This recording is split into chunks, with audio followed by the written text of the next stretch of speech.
Howdy, wife. How are you? Hubs, I'm great. You are great. And it's a great day for another edition of the Healthy Rebellion Radio. Yes, indeed. I was just commenting that the birds here in Texas are very chirpy today. Like exceptionally chirpy and almost like a tropical type of I don't remember. We had lots of birds in Reno, but not this type of chirpiness. Not to this degree, yes. Mm-hmm. I agree. Yeah, it's kind of cool. It almost feels like Costa Rica or something like that. Mm-hmm. Yeah. So things are good here. When is this one going up? This episode's going to air on January 31st. January 31st. So Straight Blast Gym, Texas is motoring forward. Should, in theory, be up and running by that point. We have the amazing John Frankel coming in early February to lay his Jedi tricks upon us.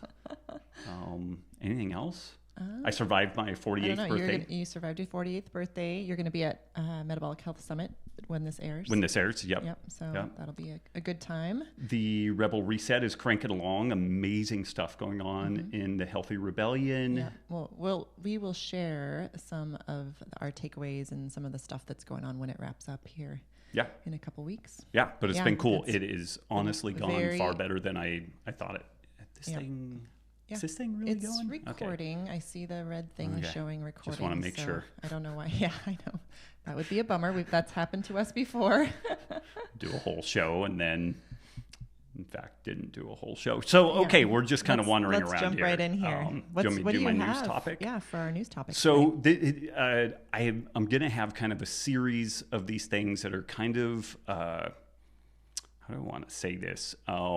Clearly, like the plant-based, and I can't even say plant-based, it is the vegan movement. Plant-based is a horseshit, non sequitur, doesn't tell you anything. Eating a bowl of cornflakes is plant-based. It's just ridiculous. But clearly, there's been a massive push by the vegans to sow doubt in a number of different arenas. But I mean, basically the health, environmental, and ethical considerations of meat or animal products being included in the food system and in our diets. And it's completely reasonable to ask questions around this. I'm not suggesting that we suppress the investigation of these topics, which ironically is exactly what these folks are trying to do. But there was a piece that was just published in JAMA, the Journal of the American Medical Association. The title is Backlash Over Meat Dietary Recommendations Raises Questions About Corporate Ties to Nutrition Scientists. And so we'll have a link to this in the show notes, but I'm going to read a little bit out of this.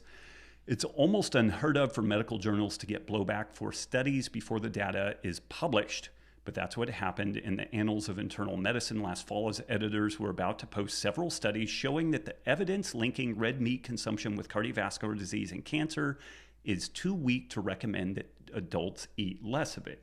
So there was huge hoopla over this. And the folks that were preparing to publish this, they had to shut their email inbox down because it was absolutely nuked by people up in arms over this topic. And she said they got, because they've also published a lot on firearm injury, and they got less backlash from the NRA, less vitriolic response from the NRA than they did about this. Which, think about that, in this age of firearms ownership and gun rights and whatnot is about as easy to get into a fight as you could imagine, but it was orders of magnitude less gnarly than what these folks had. And so, from that, the response came from this organization called the True Health Initiative. The True Health Initiative is a nonprofit founded by Dr. David Katz.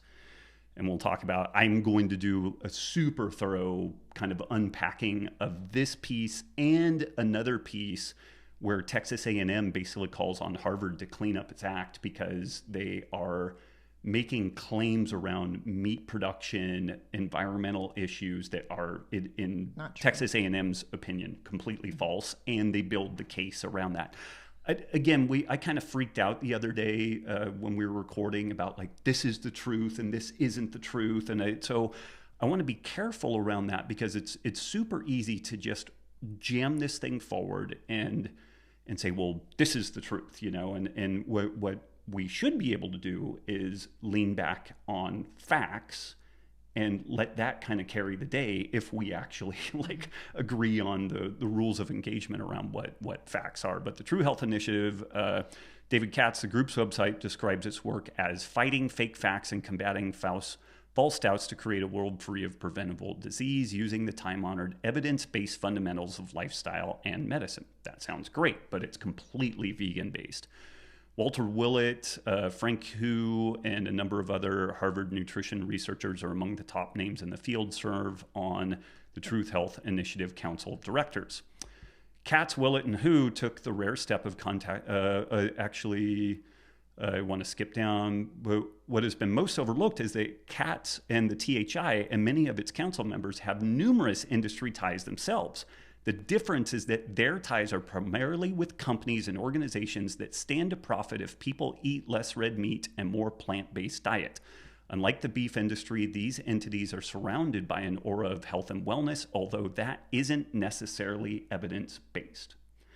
So it goes on from there. It's really a remarkable piece, but and again, I'll dig into this in the future and give my spin on it. And as always, you folks get in and be critical and try to read between the lines. But what I feel is finally happening is these folks have seriously overplayed their hand. They have acted with just this impunity that they're on this like righteous, crusade, and that's all well and good so long as you still operate within the bounds of facts and truth. And again, I use that term truth with like almost a cringeworthy kind of piece to it because science changes, our understanding of the world changes, all that type of stuff. Well, but truth up to what we know today, and yes. then we also always need to be able to ask questions based off of new information that comes to light. But as an example, Katz is this guy. CrossFit did an amazing expose on this guy, and he's had his pee-pee spanked pretty well with regards to receiving north of $1 million kind of personally from some of these players that would really benefit from kind of a vegan-based approach. And it was very unethical, and there was a fair amount of hoopla around that. And CrossFit's done an amazing kind of investigative journalistic job around this stuff. So I'll dig into that more, but I just want to put this on folks' radar, even if you're not well steeped enough, I guess, in science to be able to analyze this yourself. If you are a coach or a practitioner and you're getting bombarded with this stuff, all kinds of questions.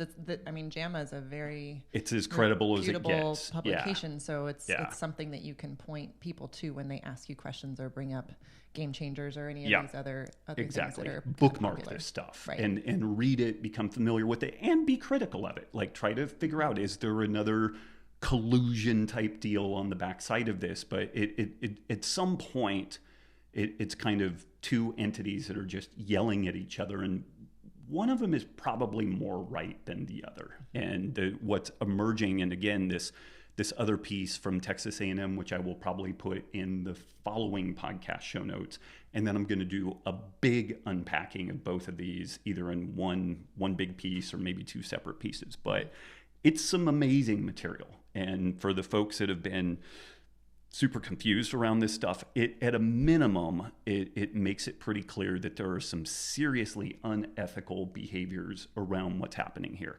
Now, does our animal food production-based industry need reform and improvements? Absolutely. No, nobody, I'm not saying contrary to that, but what's interesting is with this position that's being put forward that plant-based or nothing, vegan or nothing, ironically, it almost guarantees that the improvements that should happen in the animal food production system won't happen. Mm-hmm. It virtually guarantees that kind of, these problematic features kind of stay pushed off to the sides. But anyway, I don't want to do a whole podcast on this quite yet, but it's really interesting. It's very powerful. And it is interesting that there are some legit cracks in the facade of this notion that the vegan diet is the ultimate diet for sustainability, climate change, health, and all the rest of that. And again, as always, it's a complex, nuanced topic, but this is where, like, stepping back and just kind of keeping our feet on the ground and looking at what the literature actually says, and also thinking about a little bit of systems biology and stuff like that, it paints a very different picture than what's being put forward by these people. Alrighty, let's jump over to our podcast review t-shirt winner. So we have a review from AMO_Wildcat, and it says, 1 of 6 for 10 years now. Do it for the NorCal margaritas. 10 years strong as 1 of 6 listeners. Started the Paleo Solution by loading episode after episode to the old school iPod, listening for hours. You responded personally when I got pregnant in 2011, when I was scared about sugar test results. No problem, confirmed by One Touch. And questions on my aunt's Huntington disease. This meant a great deal to me. I can't tell you how many bars in the Midwest and the South I've spread the NorCal margarita to. Thank you for the 10 years and ready for the next 10 in the Healthy Rebellion. Awesome. So AMO Wildcat, thank you for your review. Shoot us an email to hello@robwolf.com with your t-shirt size and your mailing address, and we will send you a Healthy Rebellion radio t-shirt. So Rob, why are you laughing? Because you see what my I see what the next one is. So yes. I have a note here that we did have our first negative review because of the F-bombs you dropped in episode 11. So I was thinking about this because we do have the show rated explicit, but I think we might need to do a little addition to the intro that says something like, if you're overly sensitive to F-bombs. If you're just overly sensitive in general, right probably along. Not a good fit. Like, please be aware, when Rob gets passionate, the F-bombs can flow. If F-bombs and other expletives make you uncomfortable, this is not the show for you.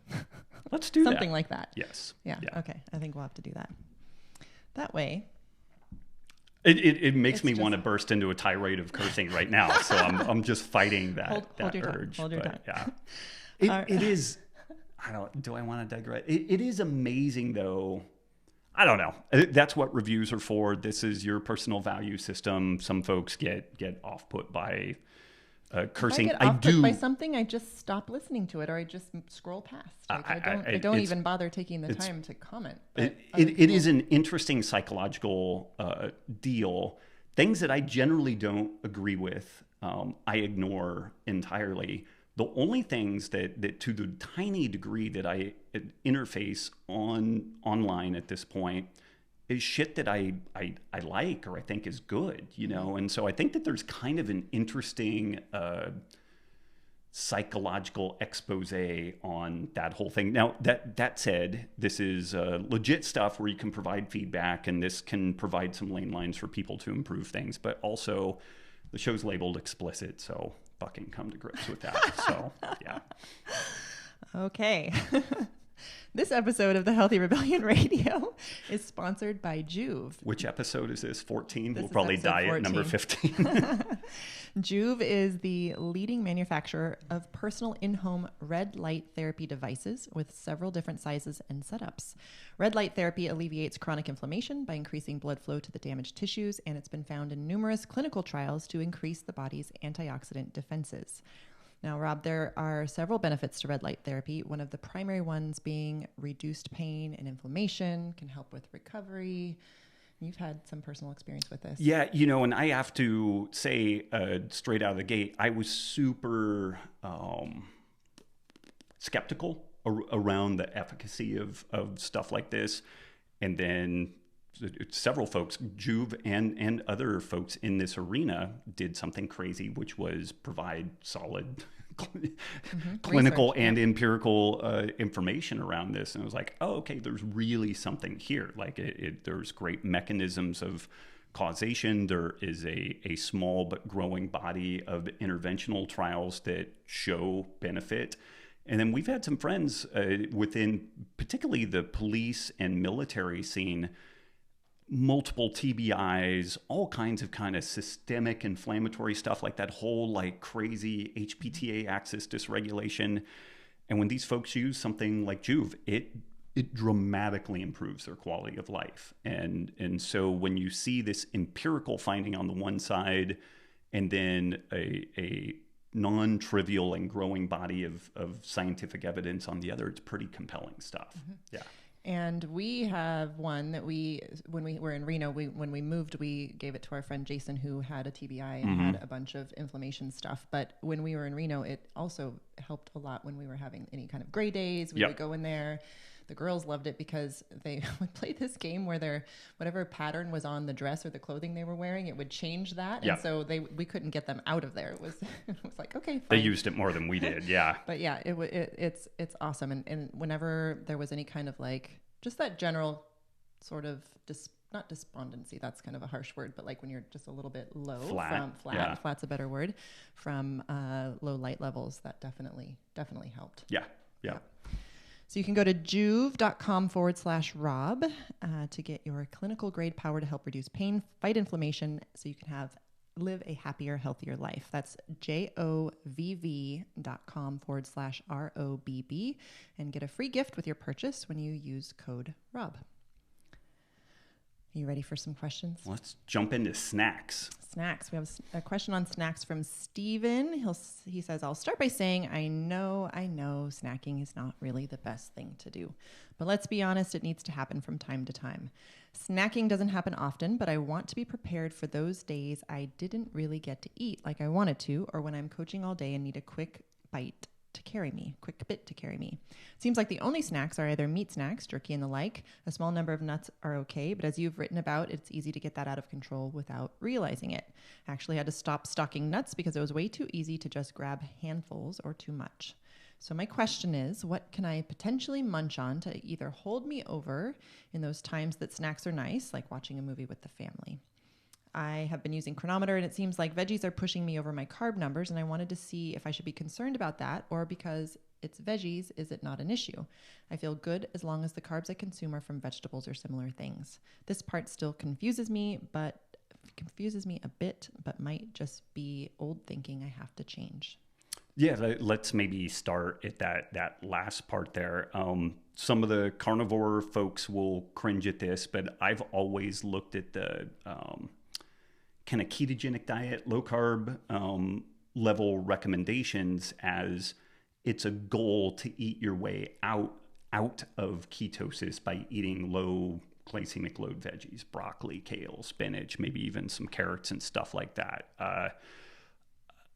Unless, this is the thing again, unless we have a situation in which the person really needs a specific ketone level, like a neurodegenerative disease or epilepsy, and even in those scenarios, the MCT oil enriched versions of these diets allow for a low glycemic load intake plus, goosing ketosis with some MCT, doing a little intermittent fasting, doing some exercise. All these things can goose ketone levels if that's a necessary thing.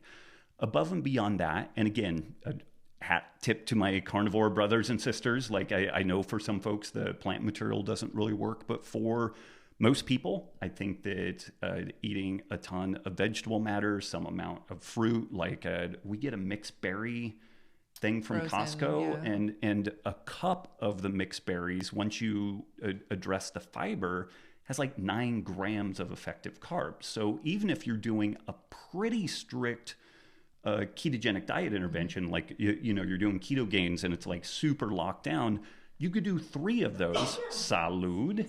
You could do 3 of those a day and still be under your carb limits. So, and then like at the end of the day, like you just have to eat god awful amounts of like spinach and celery and stuff like that. So I really personally wouldn't worry about that. Like that isn't going to be the make or breaker. And again, this is all kind of context driven.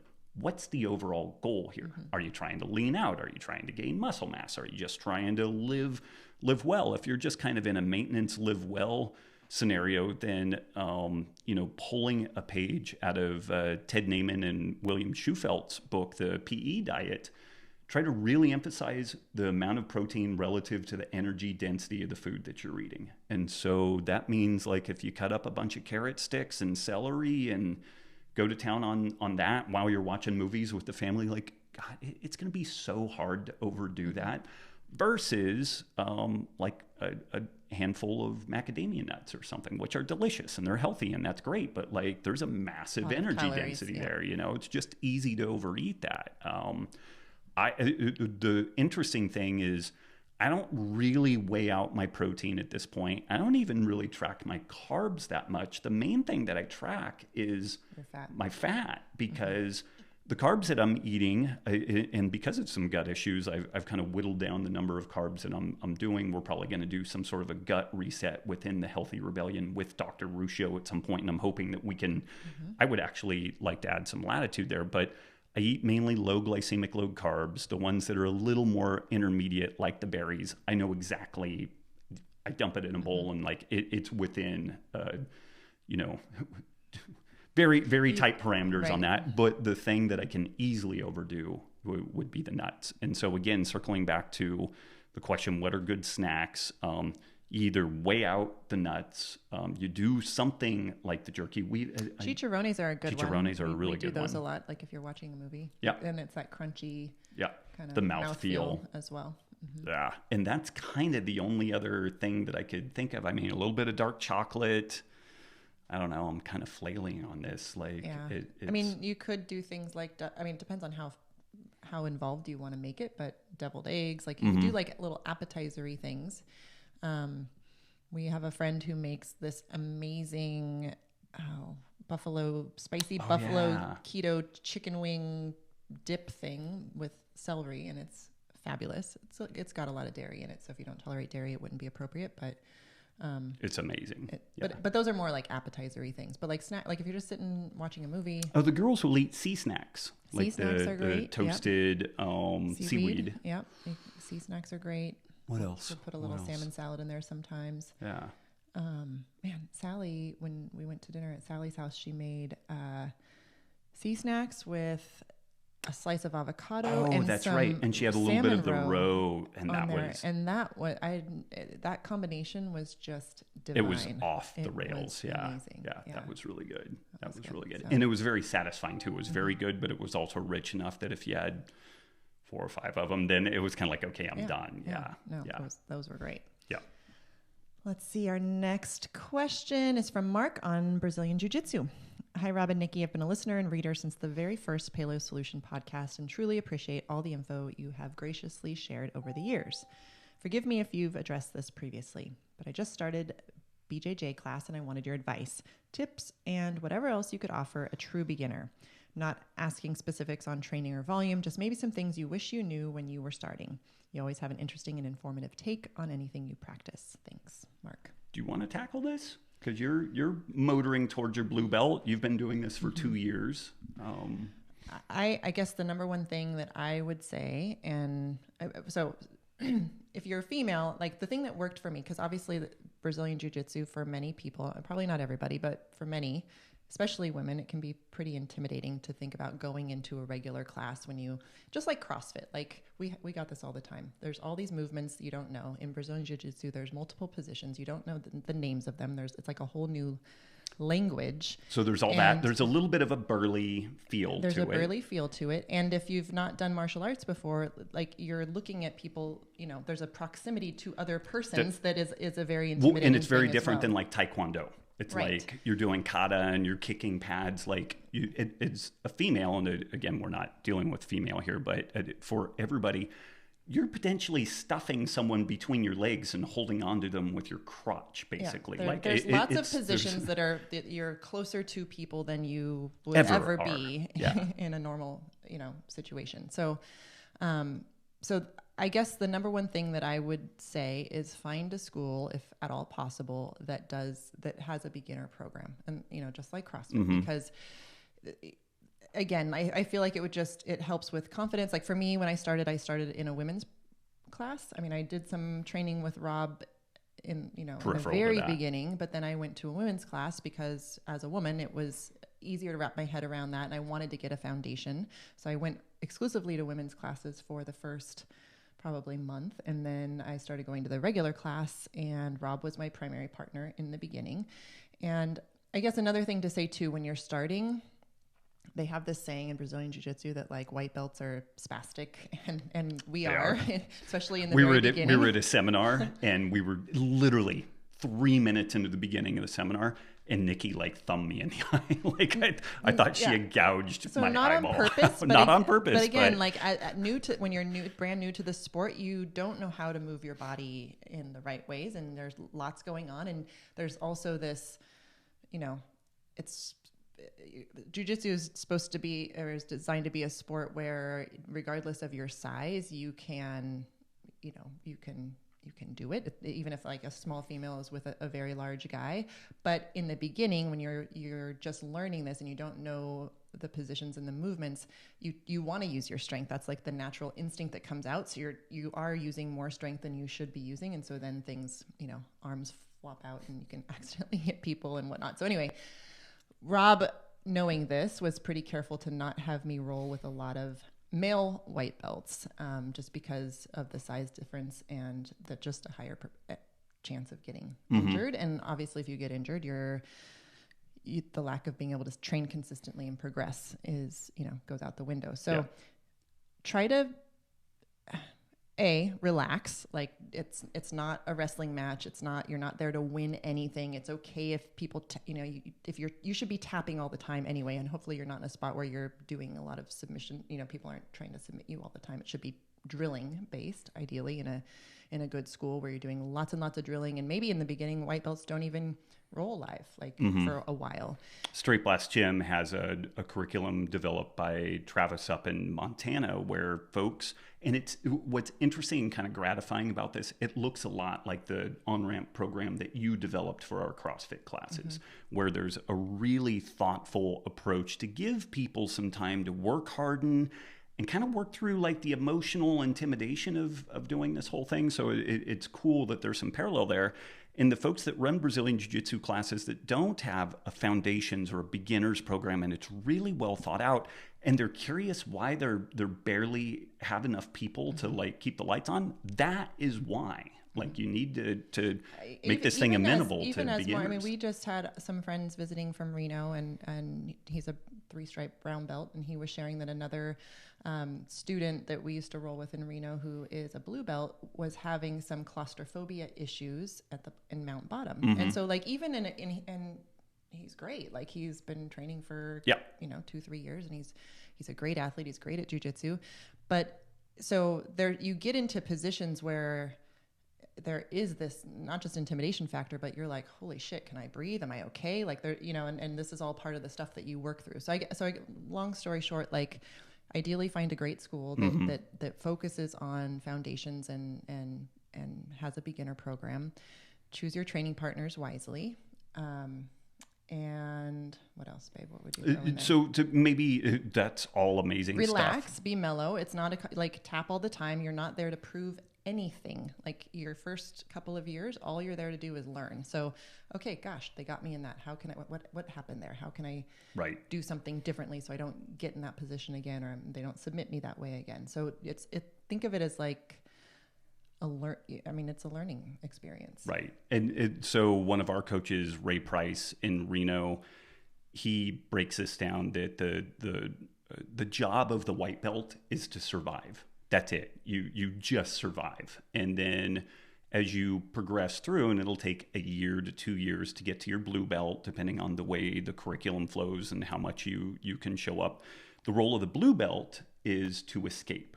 And this is where folks get so enamored with submission, with winning, that they will oftentimes neglect the fundamentals of survival and escape. And then they may be able to like dish out a little bit hurt on folks here and there, but they have a very incomplete game. Like really, once you learn how to escape, and I still get tapped, but I focused exclusively for 2 years on my escape. And it's pretty hard to put me away now. Like folks have to really work at it.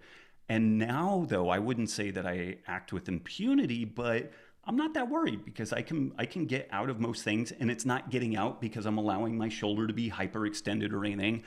I know what people are trying to do, and I intervene. The interesting thing is that attacks typically require multiple steps. It's rare that it's a one-step attack. Whereas for a defense, I only need to, let's say there's 3 steps to the attack. So long as I intervene in either step 1, step 2, or step 3, the person can't seal the deal on this. And so it's long, again, so long as I get in there and do that. And so a real emphasis on escapes in the beginning, and yeah, learn your submissions, pay attention to that, but get really geeked out about the escapes, because then people will have to work harder and it will make them spaz out, and then they make mistakes. And that's when, as you go from blue belt to purple belt, you start consolidating a game, because you're able to dictate the terms instead of having it dictated to you. And then it progresses from there. But yeah, just to reiterate, a good school, drilling based. If you are near a straight blast gym affiliate, would highly recommend that. There are other good schools out there. The folks that do the Gracie Combatives curriculum, very, very good. Like it's self-defense oriented. It's very well structured. You should see old people in there. You should see kids programs. There should be women in there. If it's just a competition school, like if you're brand new, it might not be the best spot, because people are in there to typically prove themselves, and it's very competition focused. So, and that might be what you want to do. And if that's the case, then that's cool though. But I would still recommend finding some place that focuses on the fundamentals. Straight blast is position before submission a straight blast gym saying, or is no, that it's like just a general thing? Saying. It's a very old Gracie family saying.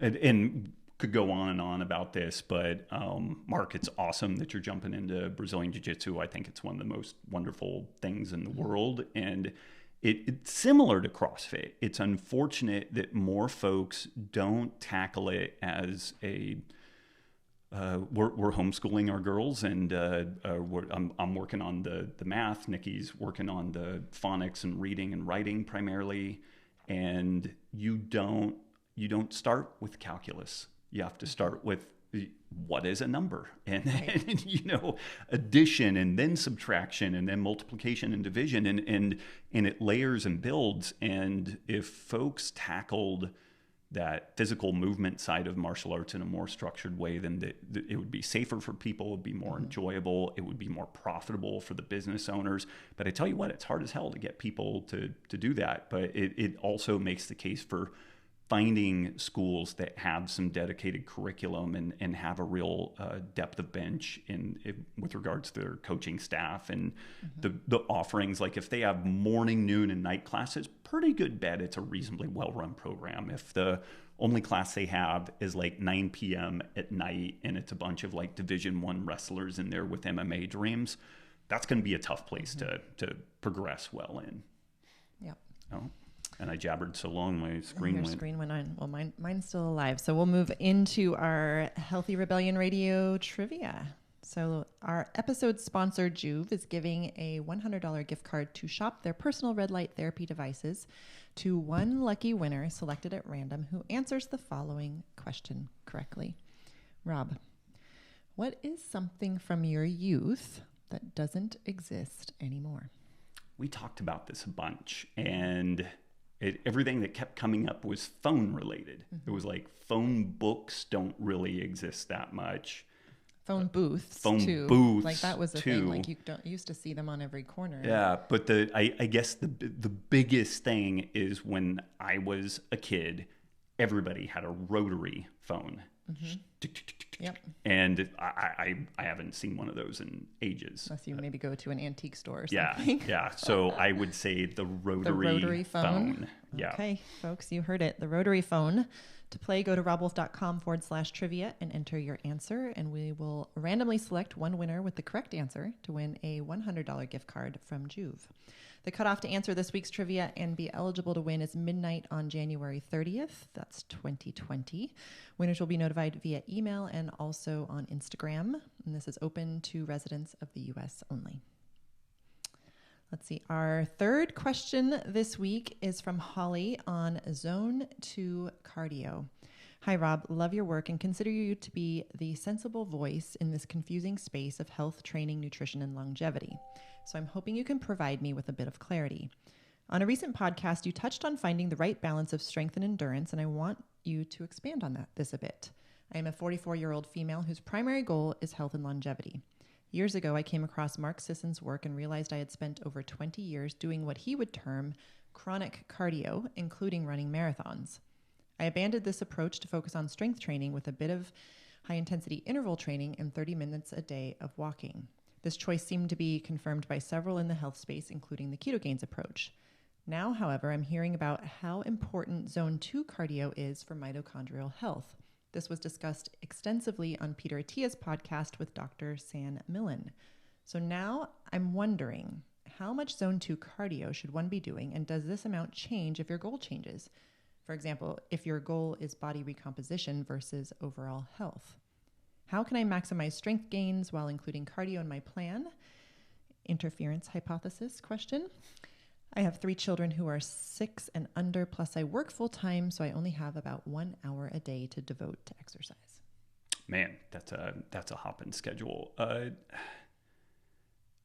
It's interesting. So as a baseline, looking at exercise as the place to go to induce a calorie deficit, on that kind of body recomposition side is not really the place to go, because as our first question alluded to, or the snack question, it's just so easy to overshoot that. So most of the recomposition story happens at the table, the way that we're eating.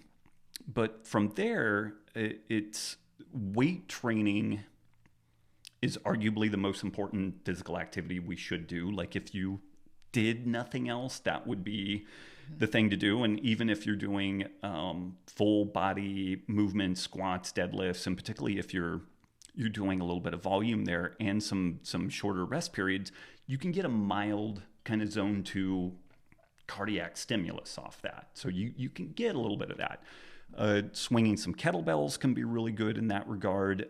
I don't know that there's really kind of an optimum here, but I would say that lifting weights in preference to everything else is kind of a good place to go. From there, like what I've tried to do, if the weather is amenable and stuff, it just kind of works out. In where I would normally go on like an Airdyne or something to get a little bit of my zone 2 cardio, I try to just like play tag with the kids. And so I try to weave it into other things. We generally take the dog for a good walk, and I put on a weight vest during that walk, and that gives me some low intensity cardio. So I try to drop it into the background instead of carving out a dedicated section for it. Jiu-jitsu is really good for that, because it's so long as my game is fairly relaxed and I'm not under Jason's mount top pressure, then it tends to be fairly low intensity comparatively. So I don't know if I entirely answered that question, but I think that the instinct or the impetus to focus on strength training is sound, so long as the volume and intensity of aerobic activity is not crazy, then that interference piece is not that significant. It's tough in that, given the limited amount of time to train, one would ideally need to, say, do 30 minutes of strength training, 30 minutes of cardio. That's not ideal, because the cardio does to some degree blunt the strength training adaptations, but nobody's entirely sure like how significant that is. And it really, my understanding of this concurrent training, you can still get stronger, you can still get better endurance, and to reasonably significant levels. Where it becomes critical to separate those is when you need to become more from intermediate to advanced. Mm-hmm. Then we need to start parsing that stuff out and separating it and whatnot. But for general health and fitness, like longevity, and just looking at what bodybuilders have done for like 60 years, they do some strength training, then they do a little bit of cardio, and it at some points in their cycle, they will drop the cardio because they really want to lean out, or they're adding muscle mass or something like that. So they do some emphasis, but above and beyond that, like this is, it's funny. There was just a paper looking at the deleterious effects of metformin on muscle mass gain. And what's interesting is I've kind of suspected that being a problem for ages, because metformin is not used in bodybuilding circles at all. It's just not there. And oddly enough, there's no randomized control trial on it, but this is where like a bunch of people comparing notes, and they're like, yeah, metformin doesn't do anything for my body composition, and I think it looks worse. And you have several million people doing that. there is in fact some signal that emerges out of that noise. And so similarly, the fact that bodybuilders will do their strength training session, do their lifting section, and then walk on an inclined treadmill at a moderate pace and do that post-workout, and that's not massively negatively affecting their gains, then I think that there's some sound information to pull from that. Okay. Let's see. Our next question is on how to raise kids from Yako. And he did send me the little YouTube pronunciation to how to pronounce his name properly. So thank you, Yako, for that. Dear Robb and Nikki, greetings from across the pond from faraway Finland. First, thank you for all you've done and continue to do. You've influenced my life tremendously, as I'm sure you have for the other 5 listeners too. Perfect. In addition to changing my diet and lifestyle and greatly improving my health in the process, following your lead, I also changed careers from engineering to health and wellness coaching. Started a paleo blog and podcast, and soon I'm moving to the countryside with my wife and baby girl. We are building a house there with a small permaculture-based food forest also in the works. So that's the possibly creepy copycat romance part. Now on to the question. My wife just gave birth to our first child, and I've been wondering how to raise kids in this modern world. Most of the mainstream advice for raising kids doesn't seem to be very much aligned with our species' specific needs. I would like to try and give my children at least some of the experiences their biology craves. I'm not planning to go all Captain Fantastic on my kids, although that might be the best option. So I turn to the great paleo sensei of Texas Hill Country, Mr. Robert, and the awesome mother of wolves, the sensei-ness, Mrs. Nicoletti. I'm sorry if I misspelled your names. I'm foreign and my English is not so well. You're just perfectly fine, It's far better Yako. than our Finnish, I guarantee yes, that. For sure. I'm reading The Continuum Concept by Jean Liedloff and have looked at some attachment parenting stuff from Sears. Do you have any ideas, tips, or resources you could suggest? How do you tackle this with your kids, if at all? P.S. I'm really looking forward to the sustainability book and film you are doing with Diana Rogers. Thank you for carrying the torch for meat and sustainability. I know it's not easy with the vegans, death threats, and all the other craziness. Indeed, it is not. But I think we mentioned that we just got the manuscript off to the publisher. Think you mentioned that. I don't know if we did. Yeah. So the manuscript has flown to the publisher. We are now getting like some of the typeset and layout and all that stuff. And I got to say, it looks really good. Yeah, I'm pretty excited for that. So I think there is a July release date. That's what we're gunning for. Yeah. I think right now it's mid-July. So that's exciting. So what do you want to say on raising kids? Like, it's First of all, let's say topic. that we are by no means experts, and it is a 100% learn as you go experience. It is homeschooling. So one of the things when we were in Reno and the girls were in a school, they were in a Montessori school, you do notice the influence of peers on kids, and it can be really positive and it can also be negative. And we did see some negative stuff with Zoe, even just in first grade. You asked for tips and resources, and in alignment with the Sacred Cow book with you and Diana, I have to say, everybody listening should follow Slow Down Farmstead on Instagram. Tara Couture, she is one of the most amazing voices in this space. They run, and Yako, you'll appreciate this because she has her own, they have a farm up in Canada and raise all of their own food, harvest all of their own animals. Anyway, she's one of the most articulate. And she has 2 daughters? She has 2 daughters, and they are, I believe, both in college, or maybe one is a senior in high school. But she recommended a book on her Instagram page, which I purchased, and it's called Hold On to Your Kids. And it's by Gordon Newfield and Gabor Mate, and I will put a link to this in the show notes. And I'm not finished with the book yet, but Tara is one of these people that if she recommends something, like just 100%, I'm going to take note and read it. So the premise of the book is that the parents need to be the primary kind of guiding role in your child's life. And what can happen when kids typically between, I think, 7 and 13, although I think it can happen earlier and it can certainly happen later, kids can become peer oriented. So there's an example like ducklings, when they hatch, they kind of attach and follow the thing that moves, the first thing that they see. So if the mother duck is not there and it sees something else, it'll start following that thing. And apparently children are similar, and they have one sort of North Star, or one thing that they can latch onto. And if it becomes their peers, then they look to their peers for everything, how to behave in the world, things to say, what's appropriate, what's not.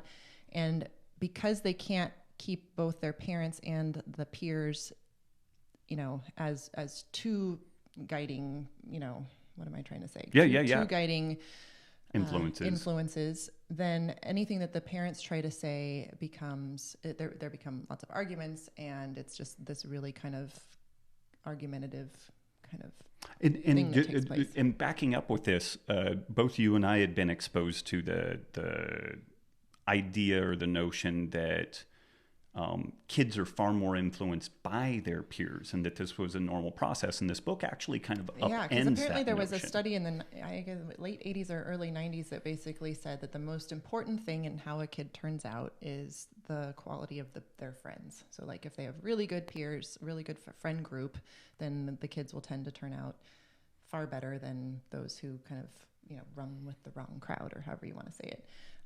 Which I'm sure there is definitely a lot of truth to that. But this book is making the case that we as parents need to be that primary guiding connection. And I'm only a third of the way through the book, so I that's what I've read so far, but it's a great book. So I would definitely recommend that as something to check out. And obviously your daughter is brand new, so it'll be a while before that she's big of a facing factor. those types of peer interactions. But I think it's a great read. And then we also had in the Healthy Rebellion, a gal mention another book that I also purchased and have not finished yet either, but it's called The Whole Brain Child by Daniel Siegel and Tina Payne Bryson. And it's great as well. So those are kind of the two books, in addition to some homeschooling books that are like my kid library right now. When they were little, I know we read books it was mostly stuff on like sleep time, the 90-minute sleep solution or something like that. I can't remember the exact title to that. But yeah. And I have a couple of posts, and also did a podcast. Like if you look Robb Wolf, kids paleo, like you can kind of see how we've progressed with feeding the kids. We don't shoot for perfection, but we do have some standards in there. And let's also talk a little bit about devices, because this is a thing that is just an unavoidable part of modern life, it feels like. So we have tried up to this point to have no device time at all with the kids. And by that, like iPhone, iPod, that kind of thing. And a lot of the public schools I think across the country, but in Texas, also in Nevada, they're moving to Chromebook-based education. So kids are on a screen all day long. We let our kids watch Saturday morning cartoons. We'll do Friday night. Sometimes we'll do movie night as a family. But otherwise, there's not much TV. Now, they got over this past Thanksgiving, so a few months ago, they were with their cousins, and they got to play a game on an iPad called Wildcraft, which is like you're like a wolf, and you're trying to hunt, and you can kill kind a of wacky rabbit, and then you get a mate, and you raise your offspring, and it's a pretty complex game. It's actually kind of cool. So we're like, okay, this isn't, and they really enjoyed it. So we started letting them have 20 minutes here, 20 minutes there. But we notice that it is like even the most seemingly innocuous game is massively addicting. It is massively addicting. It is like cocaine for these kids, which we're trying to use in a way to get some other good behavior out of them. So like we're just trying to, because we homeschool, like we do need kind of some structure and some schedule, particularly because we have to do some work. And so brush teeth, comb hair, clean your room, we do the schooling. do the and schooling, if you're focused and you're not like easy to dragging your work with. heels and Yeah. being, a poopy pants about having so it was to do interesting, your cursive writing. Then Yeah. we've kind of used that as sort of a they like the can game earn- so much that we're able to use that as a pretty good lever to be like, hey, if you're gonna be poopy pants today about doing math or reading, you're not getting any device time. Yeah. And they kind of I captain pretty quick on that, which is interesting. But it's still a double-edged sword, and we're still not sure how we feel about it because they are less enjoyable afterwards. They bicker more, they fight more, they're more like snappy and reactionary to us. And so youngest, So I don't know, Jaco. Like that part's tough. This is a tough thing that we're just starting to feel out navigating. We have friends whose kids have, we have friends who do 0 devices and just some TV occasionally, and then we have friends whose kids have their own iPod Touch with their own music that they can listen to and the games that they can play, and this is just it feels like danger. It feels like dangerous territory. Well, and it's funny because the position that we have is one that pretty much is going to make everybody upset to some degree, because the real purists, the fact that they get any screen or device time, then we're screwing up on that. And then there will be other people that are like, let kids be kids, so it's tough, but we just do the best that we can to kind of, I was going to say walk a middle ground, but it's not about walking a middle ground. It's about looking at what consequences are. Like this, again, is kind of like my wired to eat position around like food. And we've said that when on days whatnot. where they've afterwards have been super cranky or whatnot, we've said, have you noticed that after you play this, like you are more cranky and you're not as happy and you're, you and your sister argue more. So trying to make them aware of what we're seeing, and then, and if it's over the top, it's like, okay, we're not going to have that for a few days. So I don't know. We're just starting to deal with some of this. So don't by any means have any answers at all in this department, but something to look forward to, Jaco. It's amazing though. It's fun. It's a little scary, a little intimidating. He had a question around the attachment parenting and whatnot. Do you have any thoughts around that? I'm honestly not super well steeped in that, so I don't know that I feel qualified to comment one way or the other. Yeah, and I'll just say one other, because I feel like, he's going to build a house in the countryside and have a permaculture-based food forest. You should also follow on Instagram. What is her handle? Jessica LaCour. What's her handle? Oh, Feather Eagle Sky. Yep, can't believe I forgot that. So Feather Eagle Sky. It's Erwan LaCour, the founder of MoveNet, his wife. And they have 3 children that they homeschool, and they travel quite a bit, and they live in the countryside in north of Santa Fe in New Mexico, and just there's just so much inspiration with the stuff that she posts. So you might find some good stuff there. Yeah, for sure. All righty. One more question on smart sweets from Maisie. Hi, Rob and Nikki. Okay. This is the F-bomb warning. This isn't us. Okay, this is Maisie. It's not me. I'm fucking addicted to Smart Sweets. Do you know about those little hitters? 3 grams of sugar per bag.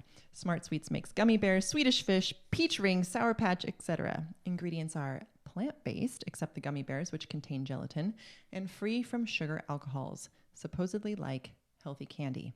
Love you guys. Long live the healthy rebellion. One must imagine Sisyphus healthy. P.S. The creator of and CEO of Smart Sweets is only like 20 years old. That's only a little depressing, but I know. I really like them. We do know about Smart Sweets. We know them. So whenever we do something like Easter or Halloween, like that's where I first found these guys. Like we do the boiled eggs and dye eggs and stuff like that, but then I also will find candy that is on the better side, the healthiest version that I can find. The better than. And they make a lot of, this is a great brand, and it's stuff where, the kids love them. You like them. I'm not really a candy Sour Patch ring person, so I'm more of a chocolate I'm not massively, person, but these things are enjoyable. They're really enjoyable, and the kids don't suffer any GI consequences. They don't suffer blood sugar swings, and same deal for me. So I'm kind of bullish on them. I think they're pretty legit. Yeah. Yeah. So I think I mean, I don't know. She says she's addicted. I don't know what that means. Are you eating like 3 bags a day or? Well, at least it's not 3 bags a day of regular Sour Patch deal. This is true. This is true. Yeah. We keep them kind of, transiently. We don't buy this stuff on a weekly basis. It's more like holiday type stuff, or just on occasion. But yeah, I'm not off put by them. I think they're pretty smart. And this is kind of an example of people wanting some better options. And I think that something like it has this prebiotic fiber in it and everything. And again, like I have pretty sensitive poopers. So it's like generally if something's going to mess with me, it's going to mess with everybody. And I feel fine with them. And I've said, okay, I'm just going to pressure test this and like crush a bag. And there's no real consequences. Whereas I've eaten like a whole bar of some of the maltitol chocolate or whatever, like the sugar-free chocolate. Holy fartsville, Batman! Like I'm like doubled over with cramps from that, and so I think it's a pretty legit, pretty decent option. Yeah. Okay. Thanks, Maisie. That is a wrap for this week. Thanks for joining us. Please check out our show sponsor, Joovv, and their full body light therapy solutions at joovv.com/Robb. That's JOOVV.com/ROBB. And use code ROBB, ROBB, to get your free gift with your purchase. And please remember to share the this episode. Please subscribe, leave us a review on iTunes or wherever you go for your podcasting. And come join us in the Healthy Rebellion. We've got a lot of really, really great stuff happening over there. If you are subscribed to our email newsletter, then we've started sending our Saturday roundup that we do in the Healthy Rebellion, just kind of like highlights of stuff that's happened throughout the week. We're also sending that out to our email subscribers so they can get a little glimpse into some of the really cool stuff that's going on over there. So I think that's Thank you guys. Thanks, everyone. Thank you, wife. Yeah. Thanks, Hubs. Take care. Bye-bye. Bye.